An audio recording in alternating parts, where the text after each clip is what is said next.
Aujourd'hui, on se retrouve pour un nouveau podcast avec une intervenante qui va changer parce que là, on n'est pas dans le milieu du sport directement, même s'il y a une pratique à côté du sport, mais là, on est dans un milieu complètement différent. Ceci étant, on va quand même aborder les sujets habituels, c'est-à-dire la psychologie, le mental, le dépassement de soi pour atteindre nos objectifs. Donc déjà, on va commencer par faire la présentation. Bonjour. Bonjour Marina, Bonjour Eric. qui es-tu? Alors, grande question. Je suis Marina Viotti, je suis une chanteuse d'opéra, mezzo-soprano pour ceux qui connaissent. Ça veut dire que je suis entre une fille qui chante très aiguë et une fille qui chante très grave. Mais pas que, parce que je suis aussi directrice artistique d'un festival, je mets en scène des concerts, je chante aussi d'autres choses que la musique classique. Et voilà, c'est déjà un bon début. C'est déjà plutôt pas mal, on va dire. Alors il y a beaucoup de sujets à aborder avec toi, mais bon, on va essayer de pas trop s'éparpiller. Alors, on va commencer par le début, parce que moi, toujours, ce qui m'intéresse, et c'est ce qui revient souvent dans les messages que je peux avoir, c'est que parfois dans notre vie, on se retrouve dans une situation inconfortable, où on est dans une voie qui nous convient pas forcément, ou même on ne sait pas vraiment ce qu'on fait dans cette voie, et après, on se pose des questions. Et on se demande vers quoi je devrais aller, qu'est-ce que je peux faire, comment avancer dans ma vie. Et donc, par rapport à toi, ce qui m'intéresserait, très chère Marina, c'est d'en savoir plus sur une époque où je t'ai rencontré, où tu étais dans le milieu du métal, donc qui n'a rien à voir avec ton milieu actuel. Et justement, au niveau perspective professionnelle, c'était un peu flou. Tu ne savais pas trop vers quoi aller, donc j'aimerais bien que tu nous parles un peu plus de cette période. Et oui, parce qu'on s'est rencontrés dans une période assez sombre de ma Mhm. vie, parce que je venais tout juste de perdre mon papa quand j'avais presque 19 ans. Et lui, il en avait 50. Et c'est vrai que ma vie a basculé à ce moment-là. Mhm. Moi, je me destinais à être musicienne classique, flûtiste. Et on vivait en Lorraine à ce moment-là. Et on a tout à coup dû changer de vie. On est allé s'installer du côté de Lyon où était ma maman. Euh, et ben moi, du coup, je me retrouvais avec un blocage vis-à-vis de la musique classique parce que mon père était un chef d'orchestre. Et donc, pour moi, la musique classique, ça avait toujours été toute ma vie. Et je ne pouvais plus en écouter, c'était trop douloureux. Et du coup, bah, qu'est-ce que je fais de ma vie? Alors, heureusement, j'avais d'autres passions. Depuis toujours, j'adorais les livres et c'était vraiment à ce moment-là de ma vie, ça a été quelque chose qui m'a réconfortée. Et je me suis dit, je me connais assez bien pour savoir que si je fais des études dans une université ou autre, je vais sûrement me laisser en fait tomber. J'avais besoin d'un gros challenge parce que j'ai toujours fonctionné au challenge et à l'objectif. Et ça te parle, ça, Eric? Tout à fait. Et du coup, je me suis dit, il faut que je fasse des études extrêmement difficiles qui vont m'obliger, malgré la dépression dans laquelle j'étais et la tristesse dans laquelle j'étais, et la colère aussi, à, à me surpasser, à aller au-delà de moi. Donc je me suis inscrite en Hippocane, j'ai été prise. Hippocane Cube, 3 ans de prépa lettres, qui sont des études qui déjà quand tu vas bien sont très dures, mais quand tu vas pas bien qui sont extrêmement dures. Et sans savoir vraiment ce que j'allais faire après. Pour moi là j'étais dans la survie en fait. En tout cas la première année je gérais ça très très mal. Hein. Je m'endormais en cours, je buvais beaucoup, j'allais beaucoup justement en soirée métal parce que j'avais commencé à chanter dans un groupe de métal quelques années auparavant et j'ai tout de suite pensé que ce serait un peu comme une famille. J'arrivais dans une ville que je ne connais pas, dans des études très difficiles, j'avais besoin d'une communauté en fait. Donc mon premier truc, ça a été d'aller dans un bar métal où effectivement, je pense, bon tu me connais en plus, je suis très sociale, en moins d'une Oui. heure, je connaissais à peu près tout le bar. Et ce sont des amis que j'ai encore aujourd'hui, 20 ans plus tard. Et donc voilà, en parallèle de ces études de lettres, j'étais quasiment tous les week-ends, soit en concert avec mon groupe, soit à organiser moi-même des concerts parce que, comme j'avais un peu de temps, j'avais aussi lancé une asso qui organisait des concerts. Et voilà, c'était du coup un gros challenge de pouvoir tout assumer en même temps. Et en même temps, ça m'obligeait à garder la tête hors de l'eau, en fait. Et c'est vrai qu'à ce moment-là, je ne savais vraiment pas où j'allais finir. Et quand on s'est rencontrés, j'étais vraiment perdue. Et je vivais un peu au jour le jour et j'écrivais toute cette colère et toute cette tristesse dans mes textes donc je les gueulais sur la scène. Et voilà, je faisais beaucoup de choses. Je me dispersais beaucoup, il faut être très honnête. Je me dispersais beaucoup, il y avait beaucoup de choses qui m'intéressaient. Et en même temps, je pourrais même pas te dire, je crois que cette année-là, elle est très floue. Je sais pas trop comment ça... J'ai pas trop de souvenirs, en fait. Je pense vraiment dans la survie à ce moment-là. Et je m'auto-détruis tout en... Enfin, il y a une partie de moi qui s'auto-détruit en faisant beaucoup la fête, en buvant beaucoup. Et une autre partie de moi qui, au contraire, se met ces challenges très, très, très difficiles. Et je pense que c'est un peu aussi ma fierté qui font que je me dis, tu dois réussir. Tu peux pas te laisser tomber. Donc il y a vraiment ces deux choses. Et bien sûr, ma maman et ma famille qui sont là pour m'entourer. On s'entoure les uns les autres. Mais ouais, donc c'est une année compliquée à ce moment-là. Tout à fait.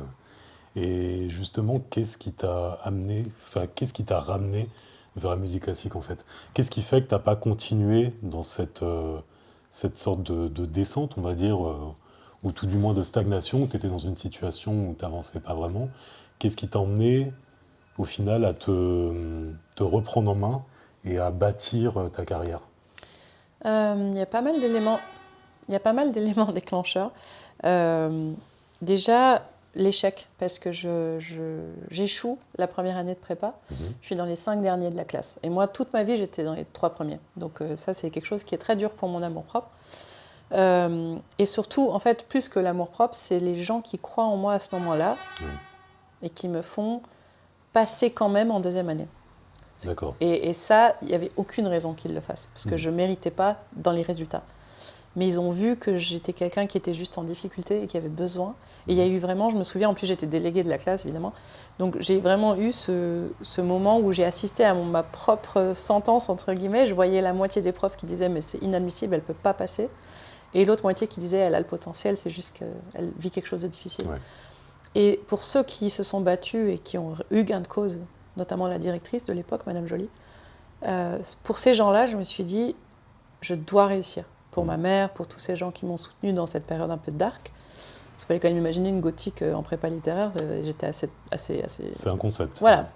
Et il y a eu ça, il y a eu le métal qui a été un peu une thérapie. Cette communauté qui m'a entourée, qui m'a aimée, qui m'a soutenue, ma famille. Et plus pratique, d'un côté plus pratique, une fois que j'ai fini cette deuxième année où j'ai commencé à remonter la pente, la troisième... En fait, je dois quand même le dire, il y a eu ce moment très clé, dont je me souviens toute ma vie, où j'ai un ami très cher, avec qui on s'appelait beaucoup à ce moment-là.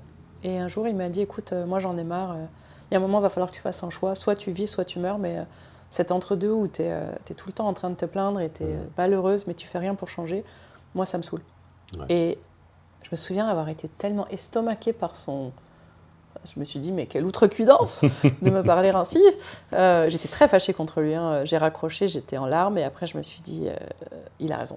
Il faut que je fasse un choix, en fait. Et c'est ce choix que j'ai fait ce jour-là. Je me souviens exactement de ma chambre, de ce moment où je me dis, tu dois remonter la pente. Et donc ça a commencé, voilà. J'ai commencé à prendre un meilleur rythme, à arrêter de sortir tous les soirs, à me reprendre en main. Après, du coup, pour te la faire courte, je pars en école de commerce. Parce que je me rends compte que je suis assez douée pour organiser des événements, etc., grâce à mon assaut de métal. Et donc, je fais les concours et je rentre dans une école de commerce en section management culturel événementiel. Et le premier stage qu'on me donne dans cette école, sans qu'ils aient aucune idée de qui je suis, de mon passé, de tout ça, c'est pour un festival de musique classique. Et donc là, tout à coup, c'est marrant la vie, je me retrouve face à ce que j'essaye de fuir depuis déjà 3 ans. Et là, c'est une grosse claque. Et là, je me dis, là, c'est ça que je devrais faire, en fait. Et je supporte pas, en fait, à ce moment-là, d'être dans les coulisses. Et j'ai vraiment envie d'être sur la scène. Et je me dis, mais qu'est-ce que je fais, en fait? Et j'adore, en plus, avec mon groupe, j'adore ce côté scène. Et souvent, j'entends que j'ai une voix lyrique, que je devrais faire de l'opéra. Et il y a toujours ça qui est un peu là. Puis toute ma famille fait de la musique classique. Et donc ça, c'est la première claque. Et la deuxième claque, c'est... du coup, je me dis, tiens, je vais faire de la direction de chœur. Et le chef d'orchestre qui me dirige me dit, mais tu veux pas poser ta baguette et juste chanter, en fait? Je dis, ouais, mais je sais pas, j'ai 24 ans, c'est tard. Il me dit, non, tu devrais aller voir une prof. À mon avis, tu as un gros potentiel. Et elle me dit, vous avez le potentiel, mais c'est maintenant. C'est maintenant parce que vous êtes déjà très très en retard. Mmh. Et là, coup de tête, en plein milieu d'année, je finis pas mon école de commerce, que j'ai payé cher en plus. Et je sais que c'est maintenant ou jamais, donc je vais voir le directeur et je lui dis, je peux pas finir parce qu'il faut que je me lance là-dedans. C'est ça, c'est mon calling, c'est ma voie, quoi, je le sais. Ouais. Et tout le monde me dit que c'est de la folie, et tout le monde me dit qu'il Mmh. faudrait que je finisse mon diplôme, tout le monde me dit... Mon groupe, bien sûr, me dit que on commence enfin à exploser un petit peu, on a des tournées prévues. Mmh. Et j'écoute personne, et je me dis, c'est maintenant. Et donc là, je pars en Autriche, je sais pas pourquoi. Je me dis, c'est là que tout se passe. À Vienne, je Peut-être un parle peu pas de allemand. rigueur aussi, une image un peu... Ouais, je sais pas, je me disais, c'est le berceau de la musique classique, Ouais. tu vois, ils viennent tous de là. Et là, mais alors, j'y vais un petit peu au hasard, enfin, je suis toujours très gothique. Mhm. Bonjour, j'aimerais être chanteuse d'opéra, je mets mon dossier dans tous les conservatoires. Ils me regardent genre, vous êtes bien gentil, mais vous avez quel âge? 25 ans? Bah, c'est pas possible. À 25 Trop ans, tard. vous êtes sur scène. Oui, Ouais, t'es trop vieille. je suis trop vieille, j'ai aucun background, j'arrive comme ça, voilà, j'ai pas de réseau, personne me connaît. Et à ce moment-là, je donne pas mon nom. Ah, Parce que je veux d'accord. surtout pas avoir un passe-droit. Ok. Et donc, voilà. Donc, grosse déception. Je me retrouve à Vienne, j'ai tout quitté. Et là, Je me j'avoue souviens. que commence une deuxième grosse session de doute. Mhm. Où, à peu près toutes les semaines, j'appelle mon entourage en disant j'ai fait une bêtise, quoi. Mhm. Je sais pas quoi faire, je sais pas ce que je fais ici. J'ai plus de thunes. Et là, de nouveau, la vie est dingue. Parce que pour payer, il y a une prof qui accepte de me prendre, Mhm. privée. Parce qu'en fait, elle se rend compte que j'ai déjà une technique lyrique grâce au métal et à Ouais. tout ce que j'ai fait avant. Et que j'ai bien sûr un background dans la musique classique. Et elle me dit, moi, je veux bien tous les jours te faire travailler. Bien sûr, ça coûte de l'argent. Mhm. Et pour payer ces cours, je mets mon dossier au lycée français de Vienne en me disant, ils vont me prendre comme surveillante peut-être. D'accord. Le lendemain, il m'appelle une prof de lettres enceinte. Et ils n'ont plus personne. Et ils me demandent de prendre un poste complet de prof de lettres à 25 ans. Et j'arrive, je me souviens, je suis en longboard, j'arrive dans ma classe en gothique, et j'ai une classe de seconde et une classe de cinquième. Et j'ai toujours eu la passion de l'enseignement aussi. Oui. Et c'est ce qui va me permettre, donc finalement tout ce que j'ai fait, qu'on m'a dit que j'avais perdu du temps, la littérature, tout ça, me permet de financer mes cours de chant. Mhm. Et donc voilà, et je rentre à l'Opéra de Vienne dans le chœur à l'époque pour faire mes premières armes sur scène. Et là, je sais que si je reste ici, je ferai rien, je finirai choriste et j'ai envie Ok. d'être soliste. Et donc là vient la troisième partie de ce troisième changement de vie, où je pars m'installer en Suisse et je rentre au conservatoire à bientôt 30 ans, à me dire mais quand est-ce que j'aurai fini mes études et là, ils m'acceptent immédiatement, même si je suis très vieille pour le métier. Ouais. Et là, j'ai vraiment tout qui se déclenche, c'est-à-dire j'ai mes premiers cours de théâtre, mes premiers concerts de musique sacrée, donc l'oratorio, mes premières auditions dans des petits théâtres suisses, Mhm. mes premiers petits rôles, et puis pouf, pouf, pouf, et là, je commence à me dire, tout ce que je viens de faire, tout ce que j'ai fait, tous ces chemins détournés, ils menaient ici, en fait. Ouais. Et tout ça va se cristalliser dans l'année dernière, en fait, où dans la même année, j'ai le prix suisse de musique Mhm. et les victoires de la musique de l'artiste lyrique de l'année. Ouais. Et ça, c'est un peu la reconnaissance, la récompense. Pour moi, non seulement des deux pays qui m'ont accueilli et qui ont été mes deux nationalités, Ouais. mais aussi d'un parcours atypique et qui finalement, voilà, c'est avoir résisté à toutes ces voix, toutes ces sirènes qui te disent que tu ne pourras jamais y arriver, que tu es trop vieille, que c'est trop tard. Et c'est aussi les rencontres de gens qui, eux, croient en toi, qui, eux, te donnent cette chance, qui, eux, sont là et te soutiennent. Et en fait, sans ces gens-là, j'aurais probablement abandonné, j'aurais probablement fait autre chose.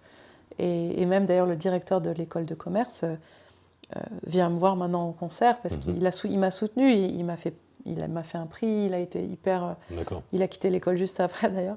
Et le prof de lettres qui s'était battu pour moi, maintenant il était encore là avant-hier à mon spectacle. D'accord.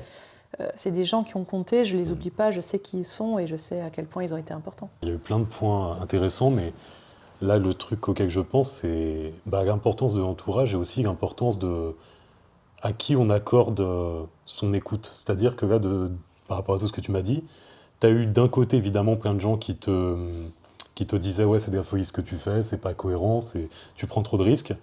Mais toi, j'ai l'impression que tu te focalisais sur ceux qui apparemment étaient en minorité, mais qui voilà, te donner le bénéfice du tout, te donner une chance, te donner du crédit. Et j'ai l'impression que ouais, c'était un rapport disproportionné en termes de C'est clair. masse, mais toi, apparemment, ta force, c'est d'arriver à te focaliser sur le positif à chaque fois. Ah bah, c'est tout à fait, c'est bien résumé ça, j'ai jamais pensé à ça, Mhm. mais je pense que c'est très important dans une vie, l'entourage Mhm. qu'on choisit. Oui, Parce que bah, moi, bon, j'ai aussi beaucoup de chance d'avoir une famille qui a... Ma mère, mes parents, ils nous ont élevés dans cet esprit positif de tu peux tout réussir, tu as les mêmes armes que tout le monde et tu peux y arriver si tu veux. Et donc, vraiment, cette philosophie du positif, de la réussite sans pression. Hein. C'était pas tu dois réussir, c'est tu oui. peux. Mhm. Et beaucoup d'amour, beaucoup de confiance en fait. Et ça déjà, ça te crée cette Oui, personnalité que j'ai aujourd'hui et que j'ai toujours eue, même dans ce drame, même dans tout ce qui m'est arrivé depuis. L'esprit positif, je l'ai aussi un oui. peu, je pense, de tempérament. Ah bah oui. Et ça m'aide beaucoup dans tout. Mais c'est vrai que j'ai préféré, et je pense que ça fait partie de beaucoup de choses après aussi, je préfère toujours suivre ceux qui croient en toi, qui te donnent leur confiance, qui te donnent du positif. euh, Ce sera toujours mon choix. Mhm. J'irai toujours de ce côté-là, quitte à me tromper, Oui. plutôt que de renoncer à cause d'un message négatif et après d'avoir des regrets et de me dire que j'aurais dû au moins Mhm. tenter. En fait, je pense que depuis la mort de mon père, j'ai cette peur terrible de regretter des choses Mhm. et et de passer à côté de quelque chose. Et du coup, je m'oblige, même des fois, tu sais, je suis fatiguée, j'ai pas envie, et je me dis, ouais, mais on n'a qu'une vie, c'est maintenant, Mhm. quoi. Il faut y aller, quoi. Il faut le tenter, ce truc où on me dit, ouais, mais t'es sûr, là, c'est... Et je sais que ça va m'enrichir, que ça va me nourrir, que quoi qu'il arrive, je vais en apprendre quelque chose, une expérience nouvelle, aller en dehors de sa zone de confort, tout ça. Mhm. Et je pense que ça a vraiment forgé ma personnalité d'avoir fait confiance aux gens que j'aime, qui m'aiment et qui me connaissent et qui me donnent du positif et de ne pas avoir écouté ceux qui en fait étaient négatifs en fait Ouais. et qui d'ailleurs probablement me disaient ça parce qu'ils étaient incapables de penser plus loin que le Ah schéma oui. qu'ils avaient Mhm. eux-mêmes, peut-être même de leur propre. D'ailleurs, je me souviens notamment d'un prof dont la fille avait échoué en hippocane parce elle allait pas très bien Oui. et qui a tout fait pour saboter mon dossier pour pas que je puisse être admissible en prépa lettres en me disant mais c'est pour vous protéger parce que vous n'y arriverez pas. D'accord. Mais donc ce sont les échecs des gens Mhm. qu'ils essayent de te mettre après, ils te le transmettent en fait. Et heureusement, il y a des gens qui, eux, se sont battus pour que je passe. Ouais. Et voilà, en fait, je pense que c'est aussi un état d'esprit, des valeurs aussi, tu vois, de se Oui. dire, je veux faire honneur à ceux qui se sont battus pour moi. Mhm. C'est qui je suis aussi, je pense, Ouais. et c'est qui je suis devenue. Ah oui, tout à fait. Un truc que je voulais aborder ouais, aussi par rapport à tout ce dont tu as parlé là, c'est donc pareil, souvent, la question qu'on se pose et qu'on me pose quand j'échange avec des gens de mon entourage, c'est comment savoir, comment trouver notre direction, comment trouver la voie. Et là, à travers ton expérience, on a vraiment le sentiment que pour toi, ça a été quelque chose de très instinctif en fait. Ouais. C'est-à-dire, ouais, voilà, plein de... Bah, après, est-ce que c'est instinctif ou est-ce que c'est un état d'esprit aussi qui est ouvert aux signes? Mais parce que là, de ce que tu m'as dit, par rapport à tes rencontres, par rapport, bah voilà, quand tu étais dans les coques de commerce, le truc qu'on te propose, c'est quelque chose en rapport avec la musique classique. Donc toi, tout de suite, c'est comme si c'était un appel vers ce pourquoi tu étais faite dans le fond, quoi. Moi, j'ai l'impression que la vie nous guide. J'ai l'impression que quand on est un peu perdu, il faut faire confiance à ça. Mais Mm. c'est comme ça que j'ai fonctionné. Je pense que j'ai toujours eu la foi. Ouais. Alors, à l'époque, j'étais peut-être assez chrétienne. J'ai été élevée là-dedans. Mhm. Donc, j'ai toujours eu la foi, mais je pense qu'elle s'est transformée après toutes les claques que j'ai prises dans une foi en la vie, Mhm. voilà, en quelque chose qui te guide. Je sais pas, je le Ouais. sens en moi. Et c'est peut-être aussi maintenant une foi en moi-même, d'ailleurs, Mhm. en mon propre instinct. Et en fait, je pense qu'au bout d'un moment, on a un choix à faire. Quand on est comme ça en train d'hésiter à changer de vie, c'est où on tente et on verra bien. Et du coup, on s'accroche aux petites choses qui vous attirent vers ça, ou Ouais. les petits signes qu'on s'imagine peut-être d'ailleurs, hein, c'est peut-être un placebo. Mais, ou alors, on s'accroche à des signes, et ça, c'est un autre tempérament, hein, qui vont vous dire que non. Oui, Parce qu'on tout à a fait. besoin, je pense, à ce moment-là, d'être rassuré sur le fait qu'en fait, c'est mieux de rester dans son Mhm. confort. Et on peut les voir, ces signaux-là aussi. Hein. Oui. Et ce qui est très difficile, c'est de se battre contre cela quand on a ce changement de vie, c'est-à-dire mais qu'est-ce que on fait, c'est plus, c'est moins, c'est tableau, c'est machin, mais finalement, ce qui compte le plus pour moi, c'était là, dans ma vie de maintenant, là où j'étais à ce moment-là, j'étais pas heureuse. Est-ce que si je réussis ça, je serais plus heureuse? Potentiellement. Donc, allons-y. Je viens de vivre la mort, je viens de vivre la perte de quelqu'un. Je sais à ce moment-là que la vie est courte. Je sais qu'elle s'arrête demain et je sais que je préférais qu'elle s'arrête avec moi ayant tenté quelque chose pour me rendre plus heureuse, qu'avec moi étant restée dans quelque chose de confortable, mais avec ces regrets. Donc, je pense que c'est aussi un état d'esprit. C'est la prise de risque. Et je pense toujours que risquer le bonheur, c'est peut-être ce qui fait plus peur, parce que tu sais que si tu es très heureux, tu risques aussi d'être très malheureux derrière. Et je pense que c'est vraiment prendre le risque d'être heureux, c'est peut-être le plus gros risque. Parce que des fois, on est peut-être plus confort avec quelque chose de médium, tu vois, d'un bonheur, qu'il n'y a pas des grands hauts, des grands bas. Et moi, ma personnalité fait que j'aime être très très heureuse. Et tant pis si du coup je serais très malheureuse, mais je vais risquer ça. Ouais, et surtout que, pareil, j'ai l'impression qu'au final, en fait, c'est une histoire de moyenne. Dans le sens où la direction que tu prends, effectivement, les phases de bonheur, les phases de tristesse sont plus intenses, plus importantes. Mais ce qui fait que ça nous met dans une moyenne plus haute qu'une vie tiède, où la moyenne sera plus basse. Ouais.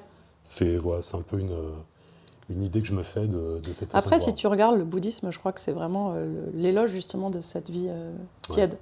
Du coup, voilà, je suis pas bouddhiste.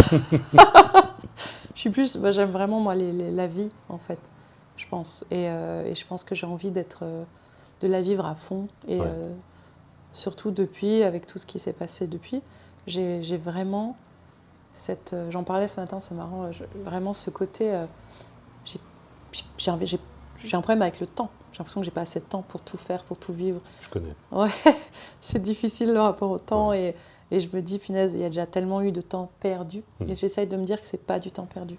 Tu vois, on m'a souvent dit, ouais, t'as pris tellement de retard, t'as fait... Mais non, en fait, parce que tout ce que j'ai vécu, ça a fait qui je suis aujourd'hui, ça a fait pourquoi je réussis aujourd'hui. Et donc, c'est un point de vue, le temps. Donc, j'essaye de m'accorder ce point de vue-là, maintenant. Ouais. Parce que, alors pareil, alors, par rapport justement à tout ce que tu as dû faire, entreprendre pour en arriver là maintenant, tu as dû faire preuve de beaucoup de travail, beaucoup de discipline, beaucoup de rigueur. Ouais. Et est-ce que c'est quelque chose, est-ce que tu étais comme ça de base ou est-ce que tu l'es devenu par rapport à tes objectifs et comment tu le vis sur tout ça?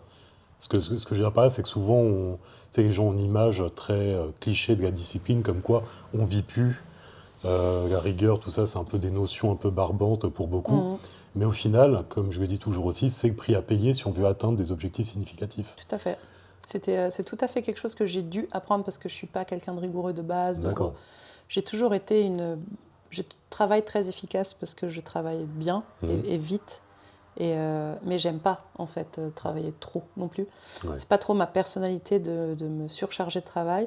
Donc c'est pour ça que j'ai toujours su bien gérer mon temps parce que je suis très efficace. Je travaille beaucoup en deadline, ce qui n'est pas très bien, mais bon.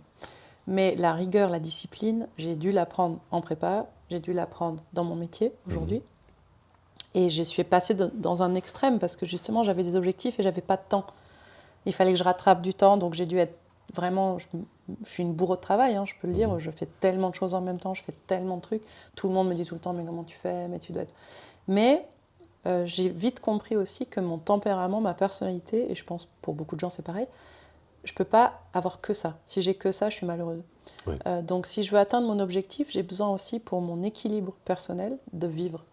Et donc, même si j'ai une hygiène de vie, une discipline dans mon travail de chanteuse, puisque c'est presque un métier d'athlète, je suis obligée de l'avoir, je m'octroie quand même d'avoir une vie. C'est-à-dire, je sors, je mange des fois bien, je m'octroie un verre de rouge, je fais tu vois là, c'est mon day off, je devrais rien faire, j'ai fait 7000 trucs et j'en refais encore 7000 d'ici ce soir. Je vis, j'ai envie de vivre, j'ai pas envie de me dire super, j'ai été une super chanteuse, c'est pas que ça. Et je pense que ce qui est très difficile au bout d'un moment, c'est l'équilibre entre cette rigueur et cette discipline qui sont nécessaires pour réussir, ça c'est sûr. J'ai travaillé dur, je continue à travailler dur, parce que j'ai un certain niveau que je veux garder. Ouais. Je vise toujours l'excellence dans tout ce que je fais, pas par ambition, mais parce que c'est mon fight avec moi-même, c'est ma volonté avec moi-même de toujours être au top, de m'améliorer sans cesse. Donc il y a ça, mais en fait, pour ça, je me rends compte qu'il faut que j'ai aussi cet oxygène à côté, c'est tout ce que j'aime faire à côté, et ça se nourrit l'un l'autre. Sinon, ça devient une espèce de punition en fait, et on n'a plus de plaisir, et si on n'a plus de plaisir, moi je trouve que ça sert à rien de vivre. Donc l'un nourrit l'autre. S'il n'y a que le plaisir, s'il n'y a que le côté hédoniste de la vie, je trouve que on atteint moins ses objectifs. Mais l'objectif, il s'atteint, je pense, avec les deux. Pour moi, en tout cas. Oui, puis je pense aussi qu'il y a une histoire de cycle par rapport des phases dans lesquelles on est dans notre vie. Tu vois, je pense, par exemple, pour franchir une étape, je pense que c'est nécessaire d'aller dans une grosse phase de discipline, mais après, effectivement, une fois qu'on a, on va dire, un palier d'atteint, revenir à quelque chose d'un peu plus équilibré. Mais je pense qu'il y a des fois des phases, des périodes spécifiques, quand tu as vraiment un cap à passer, par exemple, un point à améliorer, un objectif spécifique à atteindre, c'est dur d'être équilibré. Oui, c'est vrai. C'est pour ça qu'après, il faut s'octroyer. Par exemple, j'ai bossé tellement pendant ces 3 dernières années sans quasiment jamais prendre de vacances. Je suis arrivée à bout de course et j'ai fait un gros burn-out. Pendant 2 mois, j'ai dû tout arrêter. C'était absolument pas efficace. Ça a été super efficace pendant 3 ans, mais j'ai payé le prix fort et je me suis dit, ah oui, à l'avenir, il faudra que je m'octroie quand même, après des grosses périodes, des périodes de vraiment repos. Dur. Je galère encore à ce niveau-là, mais j'essaye au moins de m'en octroyer un petit peu de temps en temps, de calmer le rythme, parce que finalement, sinon, tout ce travail, il aura servi à rien. Je serais juste brûlée, burn. Oui, c'est ça. Donc, voilà. Et du coup, en tant que chanteuse, c'est quoi ta routine sportive? On va parler un peu de sport pour une fois. Ouais. Tu vois, parce que je vois que tu t'entraînes, je vois dans tes stories, tu vas à la salle, en ce moment tu fais de la boxe. Donc c'est quoi un peu sur une semaine type, un peu ta routine sportive? Alors là, je suis sur une prod particulièrement physique, donc j'ai dû vraiment faire une prépa physique pour me sentir adéquate au rôle, me sentir un peu plus explosive sur scène. Donc là, je suis à 5 entraînements par semaine, d'1 heure à chaque Comme fois. moi.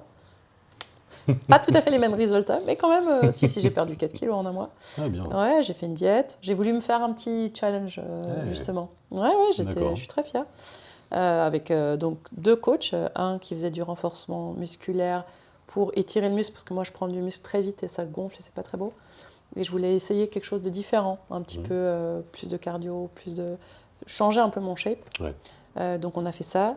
Ça c'était 3 fois par semaine, et 2 fois par semaine j'avais la boxe. Ça c'était vraiment pour le côté, parce que j'ai besoin un peu de lâcher la pression, et le côté très méditatif. En fait, la boxe c'est hyper méditatif parce que ça te met dans une concentration mais immense de ta coordination, de ce que tu entends, ce qu'on fait. On ne se tape pas, mais c'est juste les mouvements, la technique, les déplacements, la respiration, le fait que tu entendes une info et tu dois la mettre tout de suite en 1 seconde. Et d'ailleurs, mon coach est très drôle, Omar.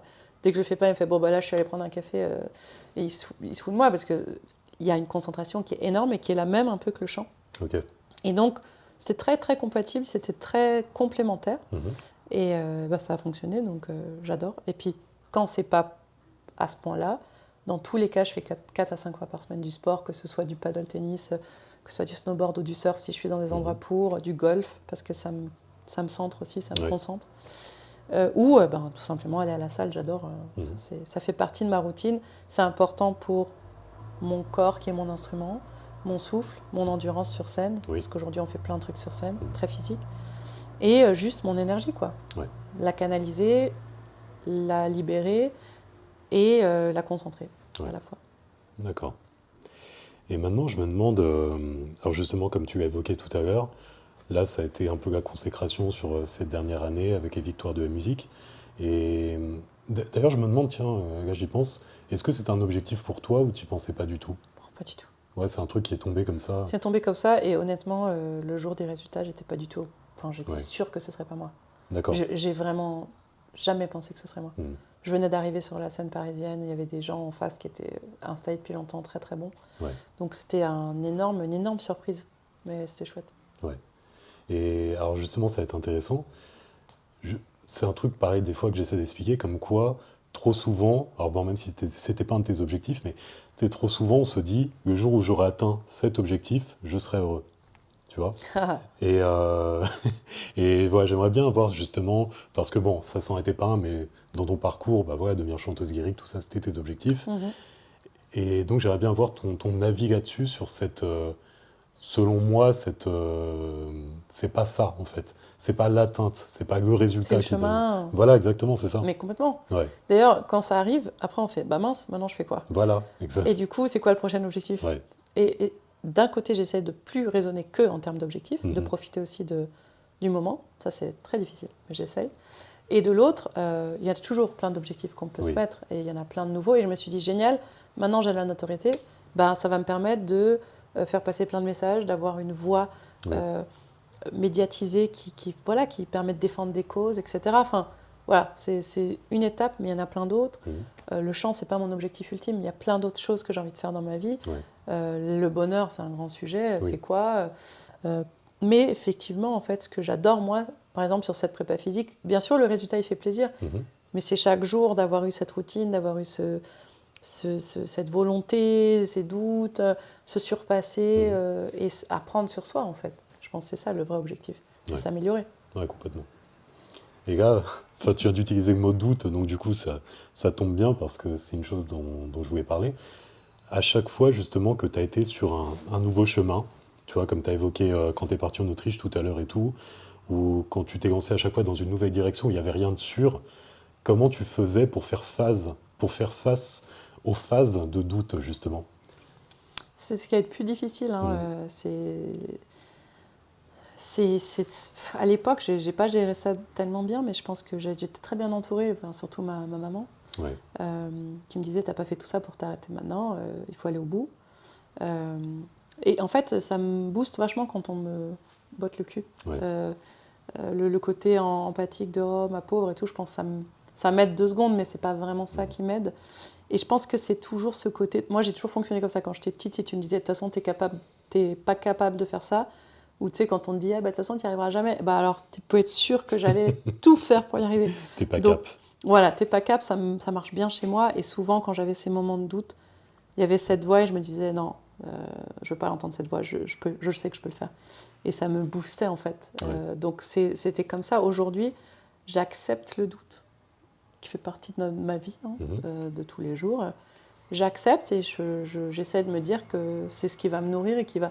Tu vois, des fois je chante, je suis fatiguée, je suis pas en forme, j'ai chaud. Et je me dis, ah, ça va être horrible aujourd'hui.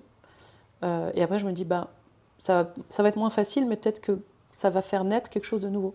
Ouais. Donc j'embrasse le truc et j'essaie d'en sortir quelque chose de positif. Mhm. Mais au lieu de le rejeter complètement et de ne pas y penser, ça c'est nouveau. Maintenant j'essaie de l'intégrer et de me dire bah, qu'est-ce que je fais de ce doute et en quoi ça va m'aider. Et peut-être que d'ailleurs ça va créer quelque chose de négatif, mais j'aurai appris quelque chose. Mhm. Donc voilà. Est-ce que ça t'arrive, encore à l'heure actuelle, quand tu es, par exemple, sur scène, est-ce que ça t'arrive, sur le moment, par exemple, vocalement, des fois, d'avoir des petits moments de doute, et si oui, au niveau du dialogue interne, comment tu gères ça? C'est horrible. Ouais. Ça arrive tout le temps. Ça Hein. arrive Tu toujours? chantes. Ah ouais? Ouais, tu chantes et tu as une note. Par exemple, typique hier, il faisait Ouais. très très très chaud. Et j'ai une énorme combinaison avec des faux muscles je transpirais. Et du coup, la voix, elle était pas aussi saine que d'habitude. Et donc, il y a un moment, je voulais faire une couleur hyper, hyper douce. Et ça a craqué. J'ai fait putain. Et dans ma tête, je me suis dit, bah voilà, t'es pas soutenu, t'aurais dû faire ceci. Tu savais que t'étais comme ça. Et j'ai commencé à partir je me suis dit, wow, t'as pas le temps de penser à ça. T'es dans un personnage, là, tu racontes une histoire, boum. Et donc, j'ai coupé cette voix. Maintenant, avec l'expérience, je sais le faire. D'accord. Mais quand t'es au début, ça te paralyse. Parce qu'après, Ouais. tu te juges, tu commences à partir dans ta tête, avoir cette voix qui te dit que c'est pas bien ce que tu fais. C'est l'enfer. Et en fait, ça atteint ta performance parce que tu te déconnectes du moment, tu te déconnectes de ce que tu dis. Et on est dans un métier qui, c'est dire du texte et l'interpréter. Donc là, j'ai senti que je partais. J'ai fait, ouais, c'est bon, il fait chaud, c'est pas grave. Ils vont pas s'arrêter sur ça, les gens. Bah oui. On y pensera tout à l'heure. Je me le suis noté en rentrant. Attention, cette note, parce que là, il va faire chaud encore demain et j'ai un spectacle. Ouais. Je sais que sur ce truc, il faudra juste que je mette un peu plus de soutien. Bon, bah voilà. Mais au début, on est vachement dans l'auto-jugement. Oui. Et on est critiqué, on est jugé tout le temps. Donc le doute, il fait vraiment partie de notre métier de performeur. Mais après, moi, ça m'a jamais empêché de réussir une performance. Ça l'a plutôt nourri. Des fois, je me mets des petits challenges aussi. Je me dis, tiens, là, aujourd'hui, j'ai envie de faire ça encore plus comme ça. On va voir ce que ça donne. Du coup, c'est vrai que ce doute, ça peut vraiment créer chez le chanteur, comme on est vraiment lié directement à nos émotions, à notre Oui. diaphragme, etc. Ça peut créer quelque chose de totalement destructeur quand tu chantes. Mais moi, je trouve que c'est aussi ce qui permet de te maintenir dans quelque chose qui est spontané, qui est dans le live, de aujourd'hui, ce ne sera pas demain. Et du coup, des fois, ça me fait peut-être être plus fragile, plus vulnérable, plus touchante, Oui. moins parfaite. Techniquement, je ne veux pas dire que je suis parfaite d'habitude, mais je veux dire, la perfection qu'on vise, Oui. finalement, elle vient peut-être pas d'être juste toujours égale, au contraire. Ah, Et d'accord. ça, c'est un truc que j'ai appris parce que tu travailles pour que tu sois stable et que tu fasses toujours plus ou moins la même chose quand tu as envie de le faire. Mais finalement, la performance et le côté beau, c'est pas le côté touchant vient pas forcément de quelque chose de beau et de parfait. Oui, oui, tout Et à ça, fait. c'est quelque chose que j'ai aussi appris. Oui. Ça peut faire partie de quelque chose d'encore plus fort si tu as douté, si tu as un peu craqué. Tu vois. Authenticité, oui. Ouais. Et alors maintenant, pour terminer, euh, alors, si tu pouvais croiser la Marina de 19 ans, et là, mais avec maintenant ton expérience, ta vision de la vie, qu'est-ce que tu lui dirais? Ouais, je dirais qu'elle a déjà que ça va aller, qu'elle a raison d'y croire et qu'elle doit surtout s'écouter et écouter les gens qui l'entourent et qui sont bienveillants. Et qu'elle gardera toujours ce côté un peu dark et goth, mais qu'elle gardera aussi toujours cet esprit positif et battant, parce que quand même, il y a aussi de ça. Euh, et, et que même, elle se retrouvera à aller voir des défilés de mode. Parce qu'il faut quand même se dire que quand on s'est rencontrés, j'étais très loin de penser qu'un jour, j'allais gagner les victoires de la musique et que j'allais être habillée par des grands couturiers sur des... Enfin, ça m'a jamais... D'ailleurs, c'est toujours pas quelque chose qui est très important dans ma vie, Oui, mais c'est juste le chemin parcouru, il est improbable quand ouais, j'y c'est ça. pense. Et aussi que... Ouais, qu'elle pourra toujours compter sur des gens qui l'ont aimé, qui l'ont soutenu et qui continuent à le faire, dont toi. Merci. Bah, merci à toi. Et après, voilà, maintenant, vraiment pour finir, Ouais. est-ce que tu aurais quelque chose, justement, une chose dont tu aimerais parler, quelque chose, un message peut-être à passer ou... Bah, souvent, hein, je fais aussi, je parle avec des jeunes notamment qui sont un petit peu anxieux sur l'avenir. C'est vrai que c'est difficile. Et je pense que il faut jamais, mon conseil pour eux, c'est qu'il faut jamais faire qu'une seule chose dans la vie. Même si on fait une chose et qu'on la fait très bien, il faut rester ouvert à plein d'autres possibilités. Parce qu'on l'a vu avec le Covid, on l'a vu avec beaucoup de choses. Même, tu as un accident de voiture, tu n'as plus de jambes, bah, tu ne peux plus faire le métier que tu faisais. Il y a plein de circonstances dans la vie qui feront qu'on devra peut-être un jour changer de vie. Peut-être aussi on s'ennuiera juste dans ce qu'on fait. Et d'être habitué déjà tout jeune au changement, à se challenger sur sortir de sa zone de confort, sur pas rentrer dans une seule boîte, je pense que c'est aujourd'hui tellement nécessaire et ça permet d'aborder les changements de vie, les changements de plein de choses en soi aussi, avec beaucoup plus de sérénité et même avec plaisir peut-être. Parce qu'aujourd'hui, ben, on est beaucoup à changer de vie autour de moi, surtout à partir de 35 ans, j'ai l'impression que on a déjà eu une vie, on en a déjà marre, on veut faire autre chose. Et avec tout ce qui se passe autour de nous, Ouais. une quête de sens. Et je pense que si on a été toujours ouvert et curieux et qu'on s'est intéressé à plus de choses que juste un truc dans lequel on s'est lancé, bah, c'est une force dans la vie et qu'il faut y croire et que je pense que le changement, c'est toujours positif, même s'il y a des moments difficiles. Je pense qu'à la fin, le pire, c'est stagner. Voilà.